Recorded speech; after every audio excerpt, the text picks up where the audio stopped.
થી પીડિત છે, કઈ કેટલા બળદ એવા છે જેને શિંગના ઓપરેશન કરેલા છે, કઈ કેટલાય બળદો એવા છે કે જેને શરીરમાં ખૂબ ઘણી જગ્યાએ ઘાવ છે અને શરીરની અંદર રસી થયેલી છે, પીડા થયેલી છે. આ એક બળદ આપ જોઈ શકો છો, એનું ડ્રેસિંગ ચાલી રહ્યું છે. બળદના પાછળના ભાગની અંદર ખૂબ મોટું હોલ થયેલો છે અને એની અંદર મોટા પ્રમાણમાં રસી થયેલી છે. અમારા પશુ ચિકિત્સક દ્વારા, એ નિષ્ણાંત ડોક્ટર દ્વારા એમની સારવાર થઈ રહી છે અને ડ્રેસિંગ થઈ રહ્યું છે. આપ જોઈ શકો છો, ખૂબ ઊંડો ઘાવ છે. આ ઘાવની સમયસર અને જરૂરિયાત મુજબ સારવાર થવાથી બળદને અત્યારે ઘણી મોટા પ્રમાણમાં રાહત છે.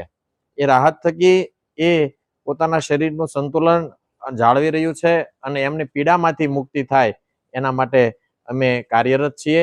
આવા અનેક બળદો અમારી પાસે છે જેઓ બીમાર છે, આવી રીતે ઘાયલ છે અને જીવાતો થઈ છે, એવા બળદોની અવિરત સારવાર કરી રહી છે અમારી સંસ્થા સદભાવના બળદ આશ્રમ. ત્યારે વધુ વિડીયો જોવા માટે, બળદોની સારવારના વધુ માહિતી માટે આપ અમારી ચેનલ ઉપર બન્યા રહેજો. અમારા ફેસબુક પેજને ફોલો કરજો અને સબસ્ક્રાઇબ કરજો. ખૂબ ખૂબ આભાર.